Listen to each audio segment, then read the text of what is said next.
Hi guys, this is the editorial analysis for 5th January 2017, part 2. We just did a very important editorial on the Criminal Tribes Act in our previous video, that is part 1. Let's move on to the next important editorial.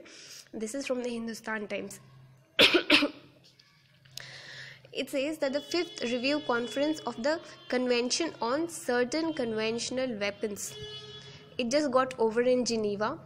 The parties agreed to establish a formal process via a group of government experts, GGE, to kickstart talks on lethal autonomous systems laws in 2017, with India as its chair.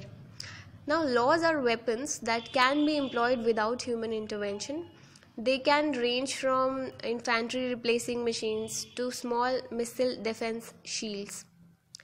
Now, all over the world, people, institutions, Elon Musk, Red Cross, etc., they have been asking for a preemptive ban on development and deployment of these weapons, because no country has developed a fully autonomous weapon yet.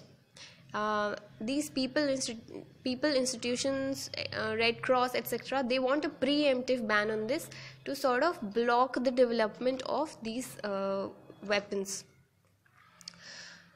What are the reasons? Why should we ban them preemptively? Firstly, laws put the decision to kill in the hand of machines.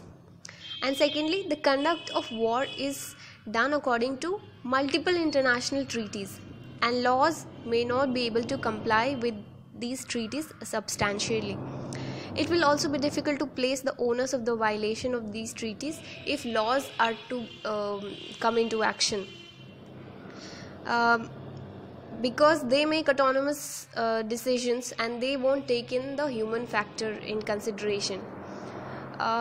India has yet not expressed its support for a preemptive ban on laws.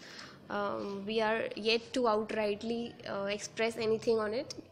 The major issues at stake here are that we will be taking in consideration compatibility with international law, impact on international security, technology gap, and use of military force to settle disputes. The recommendations of the GGE will be important because it will determine the course of future warfare. It will have a knock-off effect on the research and development in future technologies.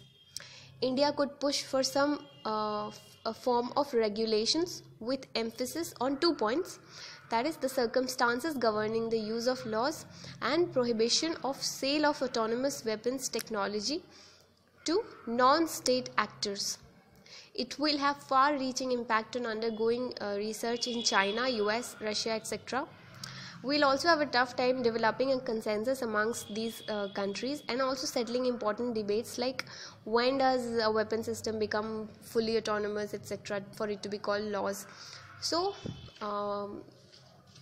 according to this proposed GGE, we are going to be its chair and we have this huge responsibility. I have only seen this thing being covered in Hindustan Times. I have not seen it anywhere else. That means it's supposed to be one of those things that happens behind the curtains and we don't come to know about it. However, there will be a question on it in mains and then we'll say, oh my god, I've never heard anything about this. So I think it becomes important from that perspective.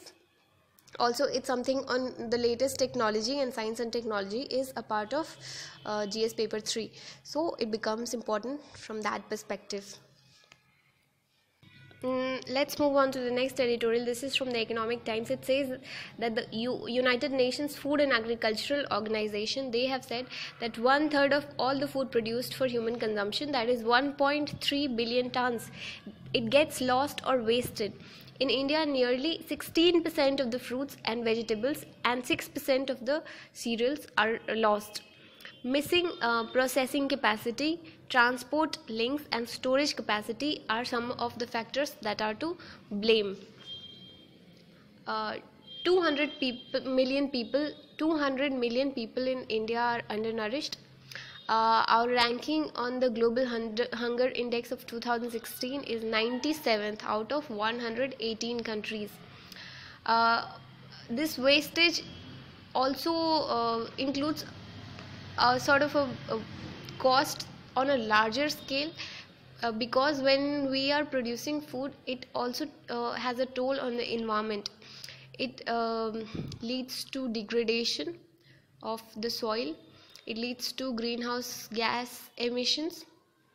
What we need to do is that we need marketing freedom for farmers. We need motorable roads, we need refrigerated vans, we need smooth movement across streets, and we need food processing industries to deal with this. Next editorial, like a pro, I have not written which newspaper this was from. I think this is from Economic Times only. It just says a very small thing: we need to cut down our corporate tax rates to attract more FDI. India's 34.6% tax rate with cesses and surcharges is very steep, and it's making the post-tax returns less attractive to the investors. The next editorial also I have not written which newspaper, but it just says again a very small thing, because disaster management is a topic under GS paper 3. There has been a mine collapse in Jharkhand recently. It says that India's safety record in mining is extremely poor. We suffer from fatalities and injuries from the collapse of mine roofs and walls, inundations, surface movement of heavy machinery, etc. So that's one editorial. Let's move on to the next editorial. This says that the Election Commission of India, it has sort of launched a surgical strike on black money in political funding. It says that ECI has made it mandatory for the contestants to open a separate bank account for their election expenses and for making payments of over rupees 20,000 by check. It has asked the CBDT to look into the finances of the 255 registered but unrecognized political parties. These 255 parties, they have not been active a lot recently, and ECI fears that this could be a haven for unaccounted money. ECI will also monitor and account for time spent on publicity of candidates and parties on TV owned wholly or partly by the candidates. So that's pretty much it, the editorials for 5th January 2017. Thank you.